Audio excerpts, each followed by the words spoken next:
2013 GMC Yukon Denali rear electronic air shocks. Going to replace them. I got my replacements from Amazon, and they were the AC Delco ones. Everything looks the same on them.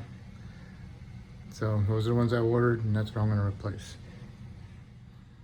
So you want to jack it up, support it, remove your rear tires, and then you want to remove rear wheel well clip right here, a 7mm screw, a 7mm screw, and another 7mm screw right here. That way you can take this panel and you can flip it up. Okay. Okay, you want to loosen the top bolt. This is a 21, and the bolt on the inside, the nut's a 21, the bolt is on the inside, and that's a 21 also. What you need to do is get yourself a shallow socket. Put the socket on the head of the bolt. Reach through here. You got plenty of room to go right here. Put the socket on there. And then when you get your 6-inch, half-inch extension, and stick it through here and go all the way up and stick it between these lines onto the socket. Once you got it on and push it onto the socket, then you can get your ratchet up in there. Make sure you got it on the off direction. Okay? Put it on the off direction, get your ratchet up in there. Hold your ratchet and put your other socket on this 21 nut and take the nut off. Okay? So now that we got that ready, then you need to unplug the upper electrical connector. Lift the little tab up and pull it off. And I sprayed some penetrant on my bolts and my connectors. And then for the airline, you want to wiggle it back and forth. Make sure it breaks free from the rust and the dirt. And then you can move this little tab, retainer, twist it so it gets off of the connector a little bit and raises it up. Okay, see how it's spread open? I just turned it and opened it up. Inside there you'll see 2 O-rings on the line. Okay? And the next we need to do is loosen up the bottom bolt and nut and remove the nut. And then we have to get, that one's an 18. I'm sorry, that lower bolt's a 21mm and the nut's a 21mm. It is not an 18. I don't know what I'm thinking. But anyway, so then you need a jacket. Put a jack on it, and jack it up a little bit, relieve the tension on the suspension because the rear spring is pushing down on that rear axle. And so you need to jack it up or put a jack stand on, lower the vehicle down onto it a little bit, release some of the pressure out so you can get your bolt out.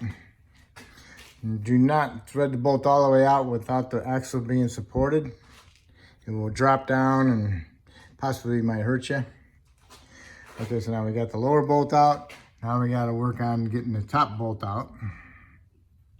That you be able to just push it in with a little hammer and then a punch. And then you want to separate these lines for the AC and the evap and whatever. AC and the heater. Separate them so that pushes through, no problem. I pushed the bolt out, pushed it through there, and the bolt is still sitting up in there. That's fine. You can leave it in there for now. Now you need to do is hold on to your shock and pull your punch out. Okay, here's the shocks. They had the exact same number on it from the factory. GM wanted $575 for one. This is an AC Delco brand from Amazon. That's $271 for one. So I got the 2 for the price of 1.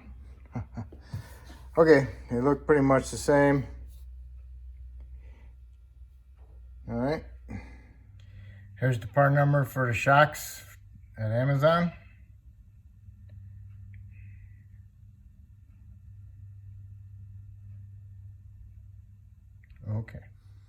Okay, pulled the bolt out from inside there, put a little bit of anti-seize on it.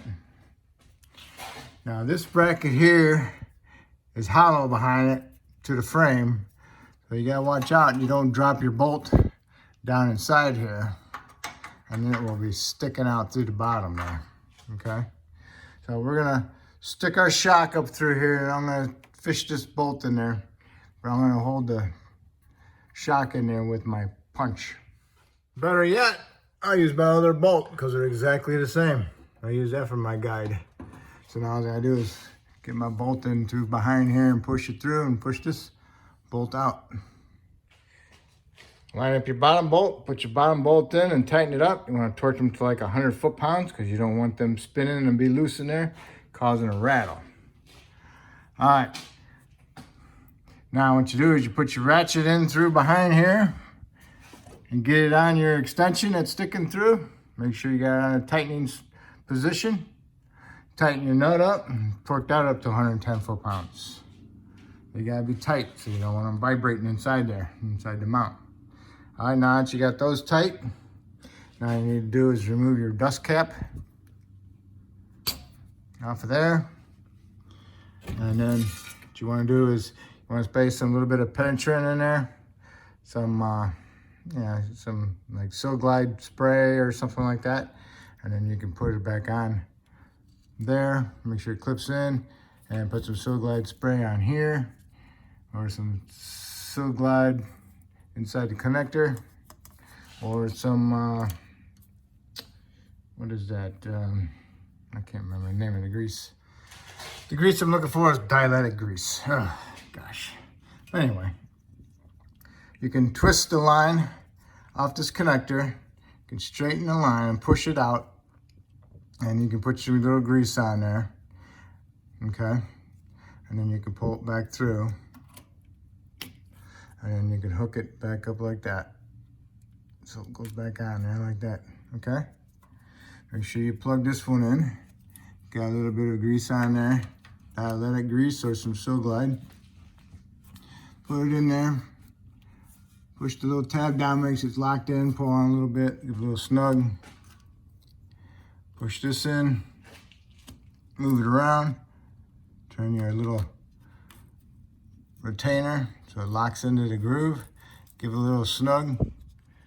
That's good. So that's all set. Now your shocks are on. Now you can release your panel. I've held my panel up with 2 bungee cords.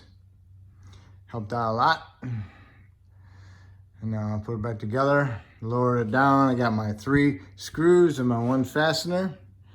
And then I'll remove my jack stand.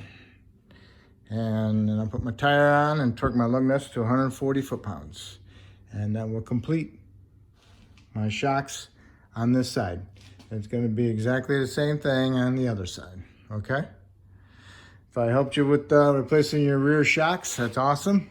If you could help me by subscribing, I appreciate it. If you already did, I just want to thank you. Now on the driver's side, it's a little bit different, but it's mostly the same. I'm going through the same way, but now you're going through right here, and you're gonna use a deep well socket, a 21, and your ratchet, and get on the head of the bolt.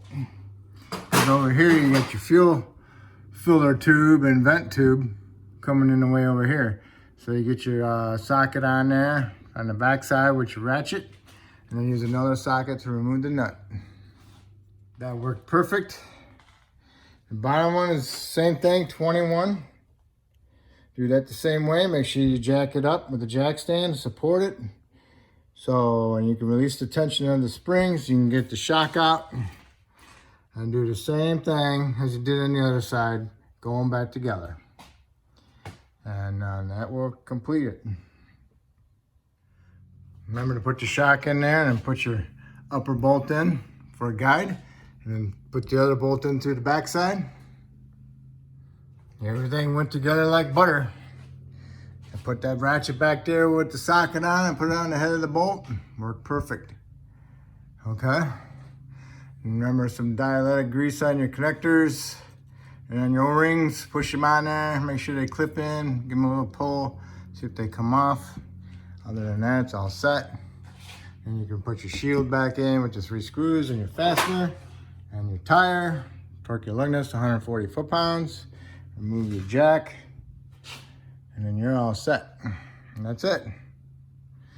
Like I said earlier, if I helped you, that's awesome. You can help me by subscribing. I appreciate it. Thank you.